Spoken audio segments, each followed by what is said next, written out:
So I guess to get started, kind of on the topic of the Alexandra interview, did y'all notice that when we held that event, I think we got a little bit of attention, and there was like a ton of influx of users. Like I think over the course of like a couple days, we went from like 14 to 20 like weekly active users to like 400 something.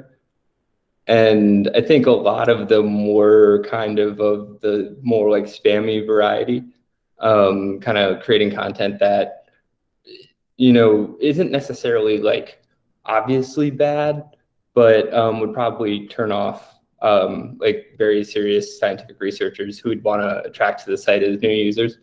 So I guess just to get started, it would be awesome to hear, like if you guys noticed that as well, sort of what I guess associations it brings up in your mind, like kind of like how it makes you feel emotionally as like, one of our target users.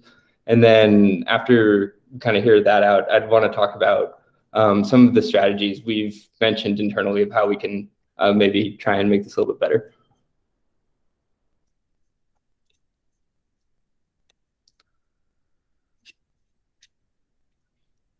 I don't know about you guys, but for me, it's a little. I know it's in a way it's irrational, but it's a little discouraging and demotivating to post your own comments.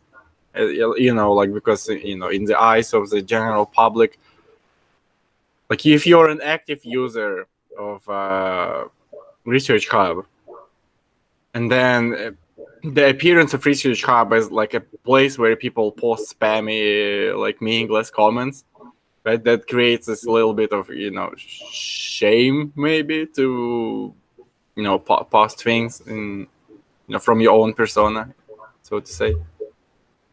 Does it make sense? Yeah, so to repeat back, it's like this, there's a lot of low quality comments here. If I post two, then I'm also a low quality comment, kind of. Kind of. Yeah, I do understand, but like I thought it was nice that like when you guys do organize these kinds of events, like Research Hub gets noticed. So I agree, like with all the spam and stuff, it's really I dislike it as well. But I guess it's kind of the way forward, maybe in attracting people, we've suggested before, like organizing events or maybe webinars or other kinds of talks. Because, like, with all the other methods we're employing right now, we never see that kind of influx of users. Yeah, thank you, Philip. I agree. I mean, I think in general, it's cool to be associated with people who are like doing, awesome stuff in the space in real time. So I 100% agree with that. And if there's anybody specifically that you would want to see us chat with, just let me know and we can like try and make that happen. Because even this event was mostly like Anton being like, hey, we're kind of connected to Alexandra. Like, should we do an event? And I was like, yeah, definitely. And then, we made it happen. So like if anybody wants to see more stuff like that, like we can definitely collaborate and try and bring more attention.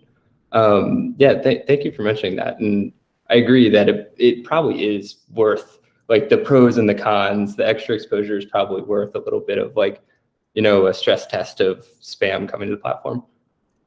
Yeah. What would be cool if you bring over Brian Nozick? Yeah, I think we definitely could do that.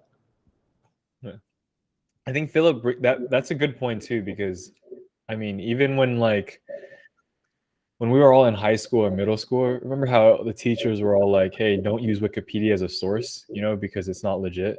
Now, like, sentiment has shifted and Wikipedia is a great place to do initial starter, like knowledge and like, yeah, just get the content. So yeah, I think in the beginning you do get a lot of, especially on an open platform like this, you do get a lot of people who kind of get low quality, but hope is over time, like that'll shift. So Yeah, like the low quality right now was maybe even slightly higher quality. Like sometimes the comment was still like, yeah, maybe you can see something in them, and before was just like some random words next to each other. I wonder, Pat, if our Sift is doing a better job at filtering out like the super low quality ones, or if we're I definitely think it is. I mean, you might see all the emails we get. We get a lot of people emailing us like, "Hey, why is our account banned?" I think we have more than before. So yeah, I've definitely noticed that too. Does anyone else have any thoughts on kind of like overall feeling of this before we move on to potential options? Yeah, I mean, it was hopeful but discouraging at the same time. Like, spam is always going to exist. Like, if you see YouTube or Twitter, it's still there. But I think it's good to, like, you're probably going to talk about this, to start thinking of like the mechanisms to put down that spam early. So at the same time, if I had joined ResearchHub at that specific point where everything was spammy, I'm not sure I would have reached out. I would have probably dismissed it. So it's like a fine line between like growing users and but also curbing spam. Yeah, you only get one first impression. So yeah, I guess the options that we have so far are, we've tried an ML filter and it's had moderate success, but it's clearly not doing the total job. And so apparently what a lot of companies will do is like build out their own custom solution. So we're not quite there yet. Like, there's a lot of things we need to build before we do that. And so that's probably something significantly down the line. And so one thing we've considered is potentially hiring somebody to just be like a full-time moderator, and just like Hacker News. I don't know if you've ever seen this forum, but they have like, I think 2 or 3 users who it's like their day job to actually always be on there and like deleting comments that are inappropriate, stuff like that. And so I think we could do this because there are people who have done this in the past, you know, and do it like as a profession for like pretty cheap because they're, you know, outsourced overseas. And so the advantages of this would be having someone always patrolling the forum. And rather than having to rely on kind of like our efforts, like when we happen to be there, like trying to delete spam, there would be someone who's like always there deleting spam. So that would be good. And in theory, we would reduce the time where spam was there. So that way when Nick visited, you'd be like, oh, this is cool. You know, I don't, you know, see any spam. But then the downsides of that is, you know, we'd have to pay that person. So not always ideal. But yeah, curious what you guys think about that, and maybe if any other ideas pop into your head and how we could potentially curb it. Like, I really like the idea of like not having to bother every time, like, and maybe just having one person set to do it. But like, I think if we get like some kind of spam attack, I think it would be nice for that person to have like an on-off switch for the notifications on the live feed. Like, sometimes it's nice to see, okay, something was removed, but if there's really like a spam attack, I don't want to see like a whole live feed with everything removed. So that if that person removes something and it's like a spam attack, it just like yeah, presses a button, and then if he removes, it's not shown in the live feed anymore. yeah, we're working on something for this now. Okay, yeah. So do you like seeing that, like, oh, this thing was removed? Like sometimes if it's like 1 out of 10 or something? Yeah, generally I don't really like it, but some people in the past did, I guess. Yeah, we're working on removing that whole piece of it. So like Yeah. we don't show it basically, because yeah, if there's like 10 items removed out of like 15, then like it looks weird. Mm-hmm. Have you considered completely reverting the paradigm? You wouldn't delete comments that you don't like, but maybe comments that, you know, new users post, they are invisible to everyone else for at least a short while before they are sorted somehow.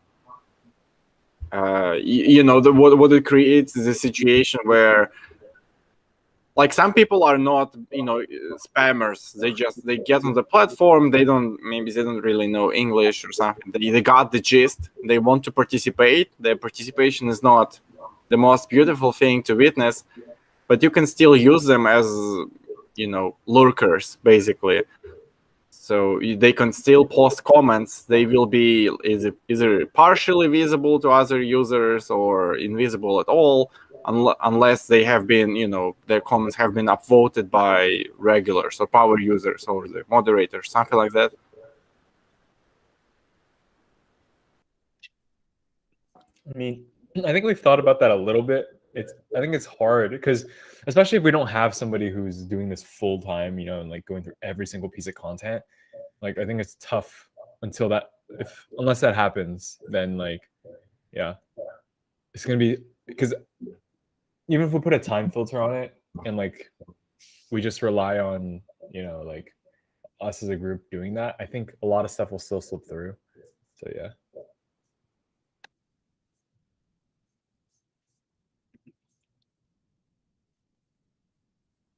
Yeah, I think some of the other things we can do there are like specific content moderation subscriptions, but those are also of like, moderate efficacy and are pretty expensive. So yeah, it's kind of a crappy problem where in order to really fix it, we need like a bunch of engineers, but we might be able to, do something short term. So I guess the next thing I wanted to talk about was we've been working with that volunteer salesperson who has been reaching out to like academic chairs and stuff like that in order to help try and get new, really high quality users.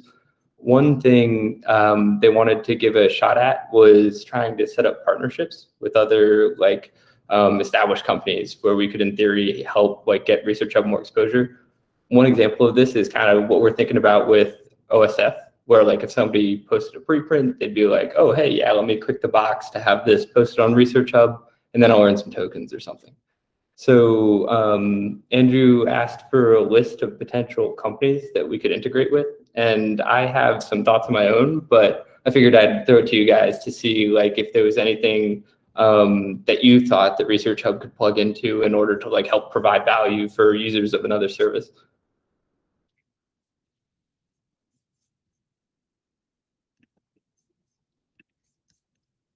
I don't know if it's like a really feasible idea, but I kind of like because I'm involved in biotech and stuff in a lab, like a biotech related company that maybe somehow relates to ResearchHub. Like maybe it's too commercial in the end, but still like some kind of DNA service, DNA oligo producing service, and then I don't know how we would link it to ResearchHub, of course, but I think that then you really attract a different kind of people, and that might have an influx of academic people as well. But on the other hand, like people from industry. Yeah, I wonder if down the road we could do something where people earned free research coin when they bought their, oligos with a certain company. There could be like a, hey, here's, $5, claim it if you want by downloading this Ethereum wallet or something. So another example that somebody had actually offered this in the past was kind of like a multi-level marketing like herb company where in theory this like pill would help like reduce your immune response to stuff, and it had all this like positive benefits where you'd be beautiful and be young forever because of it. And so this company wanted to work with us to essentially like have discussion of these articles that they were producing, because they were doing their own clinical trials or whatever, where it was like, oh, like, a C-reactive peptide goes down when you take these pills, so you have less inflammation and stuff like that. So I do think there's potential for us to like work with people who have commercial interest in getting more attention to their papers. So that was just another thought of like, hey, how do we get more content generation going? But yeah, so that's just an example, but curious what you think of that, or if there are other, kind of examples that pop up.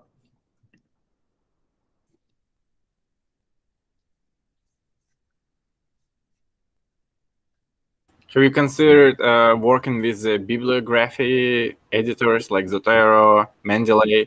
Because they are one step away from being fully integratable with you. Like, think about it this way: people use it to save interesting articles and to save their own comments on it. That's like one click away from if it prompts you, if it asks you, hey, this article, you've spent some time reading it and looked interesting to you or something, and you have made a comment for yourself. Would you like to make this comment public? And then if yes, it just automatically creates the entry for the paper and posts a comment that they have. I think that's a great idea. One thing we've even talked about recently in the team is potentially building out or working with another company that does this, like citation management.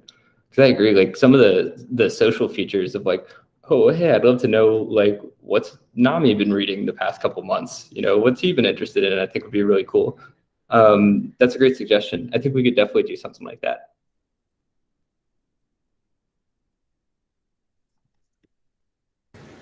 This And is kind of if you get, sorry. yeah, sorry, no. No, right. Nami, do you want with that? Okay, so this is a curveball, but have you tried like collaborating with Pablo? Thought about like collaborating service with Pablos, who are kind of like reviewer aggregators, so reviewers for journals, and we'll be talking about incentivizing authors and getting them on board. But what about the reviewers that review the papers that are on there? Like, is there any way? This is not a well-formed idea, but is there any way to get those reviewers in the platform and talk about the papers that they reviewed, for example? Oh, okay. So you're saying like actually maybe share their reviews that they've done in the past for other papers to. That's interesting. One thing I'm not aware of is who owns the legal copyrights to a peer review. Like, do journals own, like, can peer reviewers distribute their own copies of peer review, or are they like silenced by the journal? I've never looked into that before. Interesting. I think it's up to the reviewers who maybe they have copyright transfer agreement or not. But I've never heard reviewers signing copyright transfer agreement to the journals. So maybe the copyright still rests on the reviewers, but I'm not sure. Yeah, no, that's a great point. Yeah, I think we should definitely, I think we're going to build some kind of attempt to tackle peer review at some point. And so when we have that, I think it would make a ton of sense. Dragon, what'd you say? Automatic rewards driven by altmetrics, focus on rewarding, not the distribution. Okay, so this would be like kind of what we did with trying to see Twitter data and then rewarding posts based on like their Twitter activity. Yeah, something like that. For example, sorry, my internet connection is bad today. Yeah, but like just having a different kind of focus, and yeah, it would be similar to Twitter and like similar actions. But yeah, it comes with definitely problems of its own kind. So yeah. So the one cool thing about Altmetric is they are an Elsevier company, and that means they're integrated with Mendeley. So they have like Mendeley data sometimes in like Altmetric, like how many people have saved this article. So we spoke with them maybe like 9 months ago to potentially just use their tool rather than building our own like Twitter like feature. And they wanted, I don't remember what it was, Pat, but it was like near $40,000-$50,000 a year to use Altmetric. And at the time we figured it was just probably better to do our own thing. But yeah, they're pretty expensive. So we'd have to like come up with sort of our own custom solution to do some of this stuff. Yeah, I wasn't aware of that. So yeah, then it's a bad choice. I know it's frustrating because it could be pretty cool, but you know, is what it is.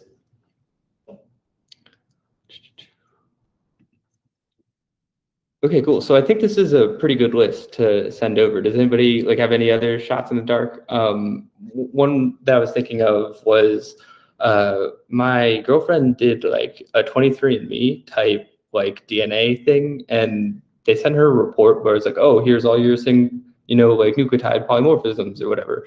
and there would be citations with papers explaining how that resulted in some kind of like, oh, like you're more likely to be allergic to gluten or something like that. And there would be a citation with the paper.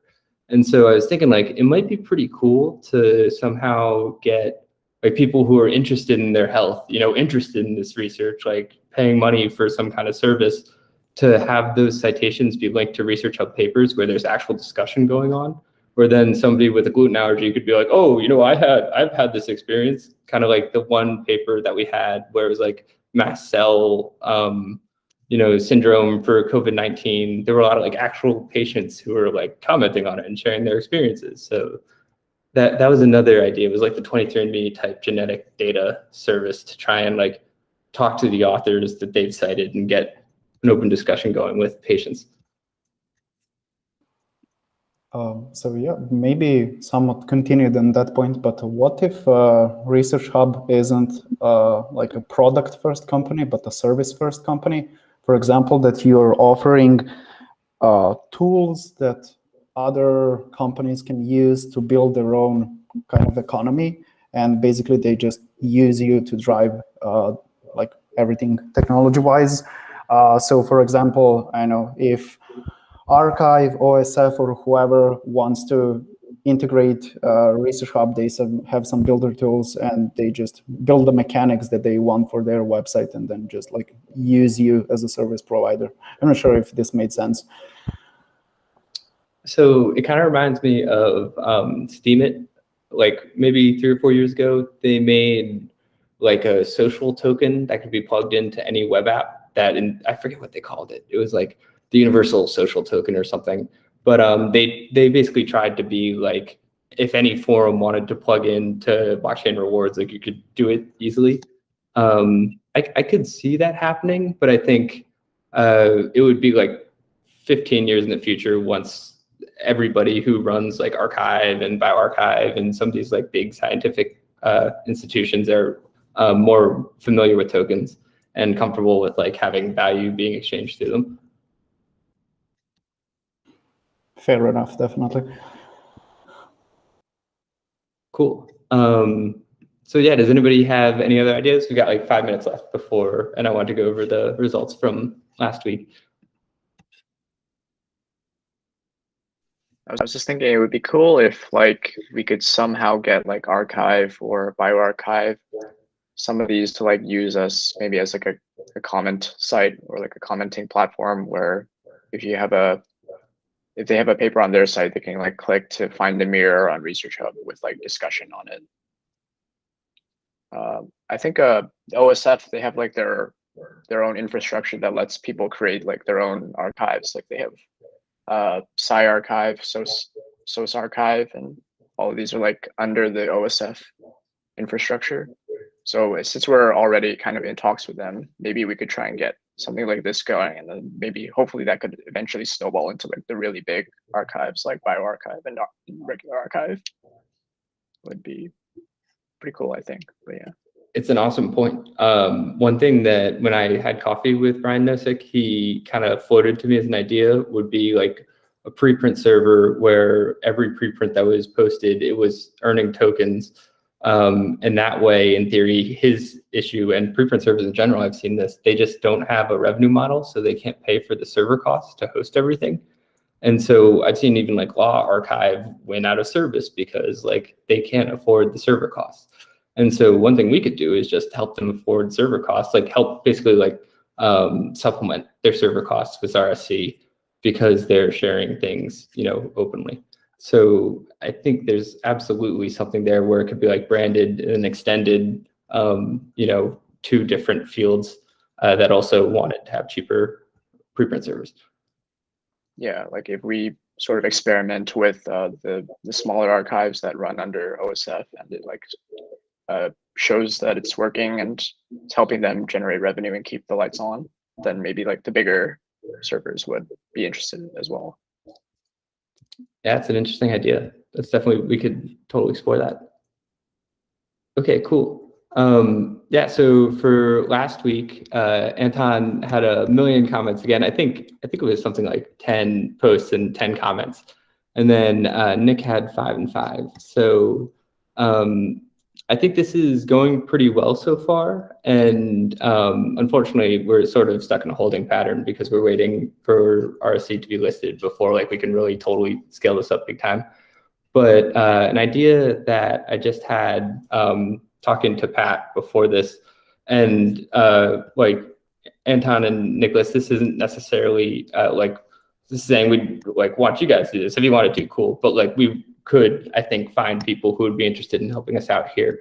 But Andrew, the salesperson, he's essentially like reaching out on our behalf to like people would be really high value users and worthwhile to the community. So I was thinking one thing that we could potentially do is try and use RSC as an incentive for people to reach out to these super high quality users that would then increase the value of the network in general. And so Pat and I were talking about maybe some kind of referral program where once we have the claim paper feature ready to go, I could, in theory, find like a paper on meditation I think is really interesting, and I would ask a question and earn research coin if I, on my own, emailed a professor with that question and said, hey, I want you to answer this in the public, so that way there's a public exchange. You know, people can, I'm sure I'm not the only one with this question, like other people will want to see it. And then have some kind of unique referral link where if the professor clicked through and then signed up and answered the question, the person who asked it and emailed would get some kind of reward. Kind of variation on this is not having a question be part of it and just have like an automatic type of workflow where people could invite authors to claim their papers. Yeah, I think that would be useful. I think it's a good idea. I myself wondered, what if I invite someone to claim their paper that I'm uploading? So I like the idea. Pat, I even think like what Nick said just made me think maybe on the upload flow, we could even have like a prompt to be like, hey, do you want the author to claim this? Here's their email, you know, and it could take you to Outlook, you know, with some suggested copy or something. Yeah, the thing is we don't always get their email. So like we would need to rely on other people having their email too, inputting it in. So yeah.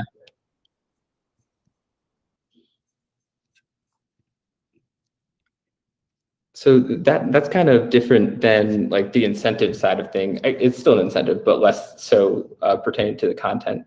How do you guys feel so far with the reward scheme? Do you think we should change anything or try something out or something else out just to see what happens?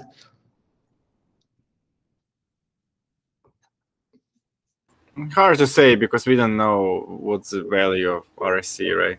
Yeah, totally. It's yeah, we're kind of in a transitory phase where I think it makes sense to be a little more conservative. Are you looking for more people to be part of the Power User program? Because it's kind of not accessible, to be honest. Like I don't think I would have found an opportunity like that if I were a new user, you know. Yeah, I think it makes sense to keep it to people who are more interested in making ResearchHub better than they are in earning research coin, if that makes sense. You know, like the motivation is actually to improve. So it's a little bit more difficult to find because you have to have people, you know, who are like emotionally invested in the project. So I think I could start to reach out to more people. I've had a ton on my plate, so I didn't do this last week. But I think we could expand this to like 10 people or so. But yeah, I guess, do you guys think that'd be worthwhile? I can try and do that. Yeah, I think it will look better because right now it could. I think it can be a little jarring for new users if they go to the live feed and they see like 2-3 people posting million things, and they're like, "Oh, this is a one-person forum. I see. Okay, I'll just move along. Nothing to see here." Yeah, no, I totally agree. One thing I did earlier today, just for like context sake, is I went back. We had a bunch of users for that Alexandra thing. So I went back and looked at like our monthly active users just to like have a total scale of it, and I'll share the screen here just so you guys can see. But I think it's one of those things where a really long time ago, it was just me posting. You know what I mean? And it was like pretty weird because it was just me all the time. And now it's like a lot more than just me. And I imagine like 3 months from now, it will be a lot more than just, the core group here that are filling up the live feed. So this is the past, I think, like 6 months, which is the end of the Research Coin giveaway. And then kind of in between during the spring. And these are the past 3 months.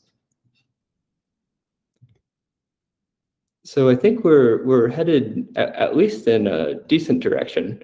And kind of, as I said, that it's like, semi-awkward now with just like a couple of people on the live feed. But I think in 3 to 6 months, it's going to have a lot more variety up there. So yeah, I guess that's pretty much all I had. Do you all have anything else for us to speak to folks on? Have you figured out why the abstract editing is weird? Yes, definitely. Thomas, Pat, do you guys have that on the bug list? Yeah, it's on the list of things. Yeah. Yeah, and a small remark, like when a post gets removed, it still pops up in my live feed as it wasn't removed. So is it for all users like this or just for mods? Yeah, I think it's right now it's taking a little bit of time to get it removed. So it just, Okay, it needs to get it removed immediately. Yeah. I've noticed that too, Philip. Sometimes like that comment live feed, it'll hang around a little bit longer too. Yeah, okay.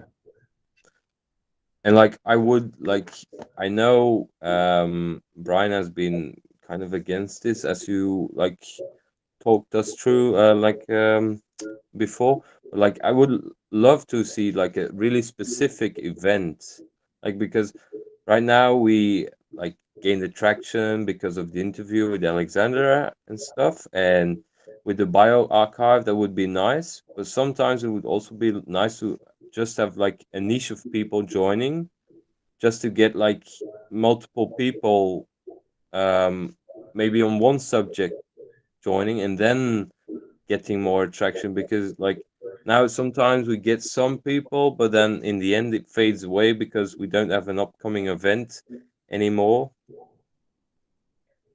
And sometimes I've got the feeling like and then I think there's gonna be like tons of new users, and then it's again Anton and Nicholas, like with a bunch of comments, which is nice, of course, but like, and it's like okay. So I guess like just organizing some like specific events would be really nice in my opinion. So you would want it to be maybe monthly, like every month, just an interview with, some relatively popular person. Yeah. Like for me, how I got to ResearchHub was with Tristan Roberts with the mini circle DNA in the beginning. And then I got to know about ResearchHub and everything, but like otherwise I would have never known about it. Of course, I know Brian likes it more like ResearchHub having a value itself, but still like. And like I tend to agree with you. I think events like that, and even going back to the Tristan Roberts one, like at the end of the day, we are building a community, and that's the way you build a community, is like you kind of put yourself out there, and like people see you, and then they become familiar with you, and like you get to the point where we get your help every week. So I agree. I think we can definitely try and do something like on a monthly basis, even like not even worried about the users, just as like a fun time to get a bunch of people together for. I guess. Do you think? Sorry. Do you think? Is there any way of knowing, based from the Alexandra's event? Do you think a lot of people came over because of the banner on ResearchHub itself, or do you think the majority of people came because of the external ads? We have those numbers. I think I can put up right now, but I think it was like a third of the people came from ResearchHub. Yeah, let me pull this up. I can show you right here. 1 second.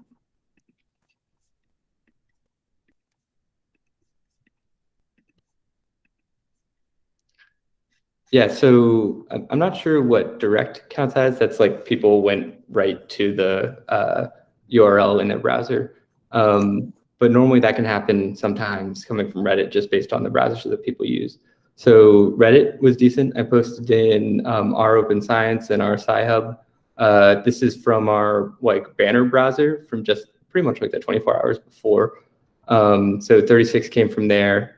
And then Twitter and old Reddit is just another version for Reddit. But yeah, so this is where people came from. Okay, so it might be a decent idea, even if you don't want to spend your budget, advertising. If we have monthly events and only post announcement on the Research Hub itself, it's still going to be like an okay measure to bolster the community, to create more sense of belongingness, maybe. Yeah, totally. And it might be something like once we have more funding, we could hire someone specifically to like organize community and like plan these events and get people excited for them.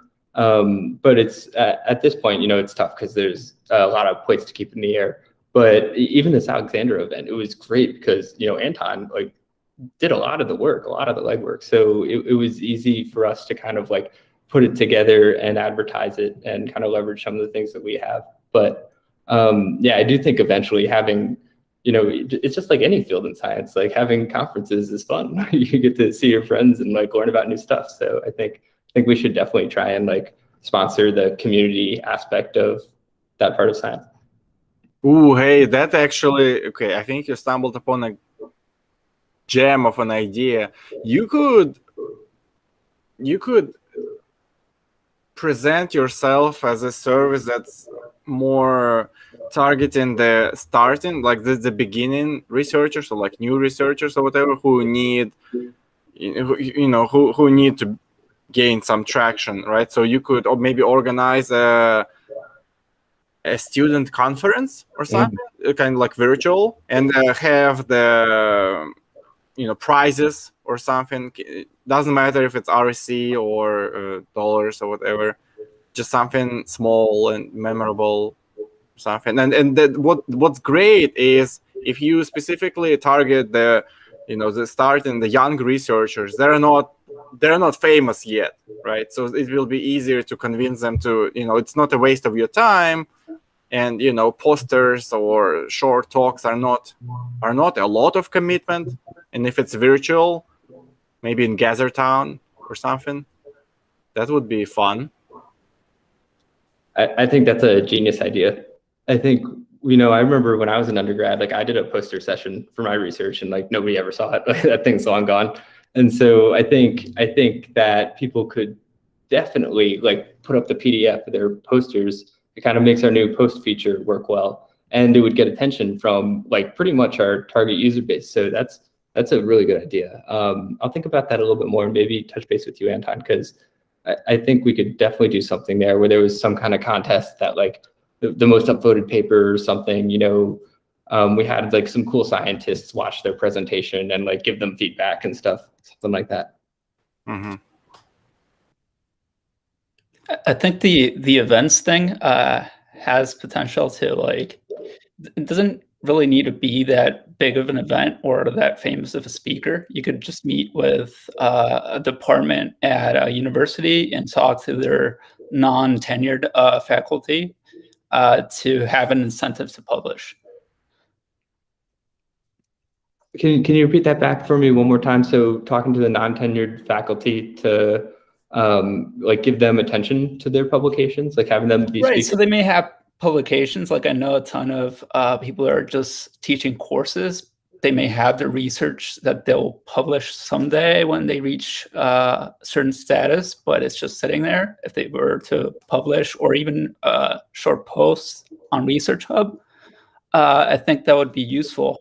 And there's a ton of people like that in basically every single department, especially in like I don't really like this word, but like second tier universities or like state universities, where they may not have the budget for research, but they still have research ideas. Yeah. Yeah.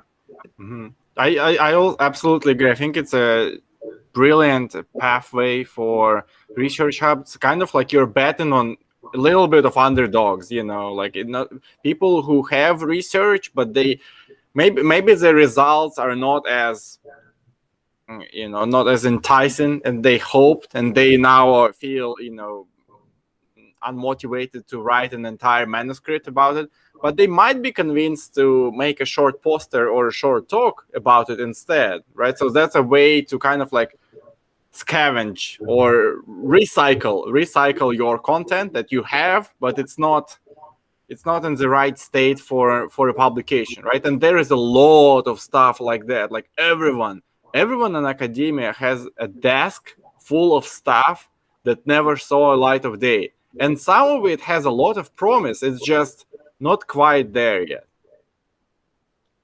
Okay, so you'd be thinking about like hosting some kind of event for like professors to be able to talk about their research or whatever they're working on in their lab at the time, accompanied by a post describing it.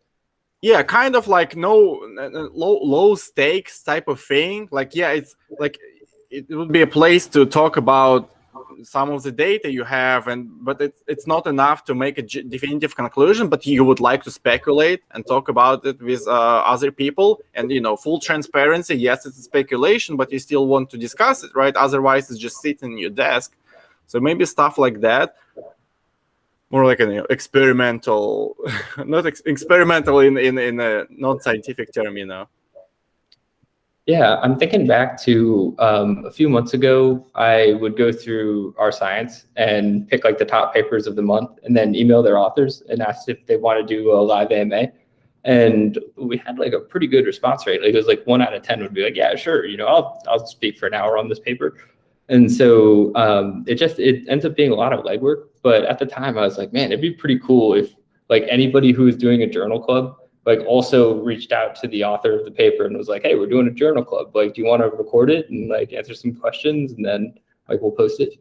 But yeah, I do think eventually we could hire people to like host these types of events and like, get some conversation like going around those things. But yeah, I think people talk about their stuff for sure. Because think about it, right now we have this problem that people, like esteemed people, don't come over, right? Because they're very cautious about the reputation and their time, their free time. So they need to be convinced that the ResearchHub is not waste of their time and reputation. So if you go with the Nicholas route or the student conference route, you think about it, right? If you are a PI in a lab and just one of your students ask you like, hey, is it okay if I post our recent data set as part of this conference? Now they have a legit reason to come over and check it out. Like, what is this thing? ResearchHub, it's hosting conferences. I think students, or what Nicholas said, the people who are maybe adjuncts or they're on teaching track, right? So they still have stuff to present, maybe not as much stuff. Right. Yeah, totally.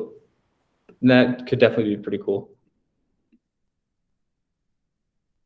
Okay, so just to kind of repeat back to make sure that we're understanding, you guys like the events and want more of them kind of regularly, like maybe once a month, and then maybe we could use some of these events as like tools to recruit, specifically the users that we'd want to see be commenting on ResearchHub. Okay, cool. Yeah, thank you. I appreciate the extra time to chat about that too, because I agree. I think the events are a cool thing and helps give us a little bit of personality too. So great. I guess, does anybody have anything else? Just a small one, and then we can round up. Yeah, no, for sure. I'd love to get in touch, like, or maybe like an AMA with the people from the AlphaFold. Like Nicholas was great sharing like I didn't know So I've really been like spamming a lot of people in my lab with this. I think it's really great, and if we could do like an AMA or like an event with these people, okay, it's not like the student idea and or the low key PI idea, but still, I think it would really be great. My So there you go. That's our next event, right? I think Jazir had posted that in the community Slack. So Philip, if you want to say, hey, you know, we should totally, this paper's amazing, I'm sharing it with everybody, like we should do an event with these guys. Like I can follow up and say, yeah, let's do it. You know, Jazir, like let me know. I'll get on a phone call with him. We can set it up, make it happen. okay, yeah, great. That's a very good last small thing, Philip. That's awesome. Thank you. Anybody else? We good? Cool. Well, thanks again, everybody. Yeah, glad for all the extra time and feedback. Let's see you next week. See ya.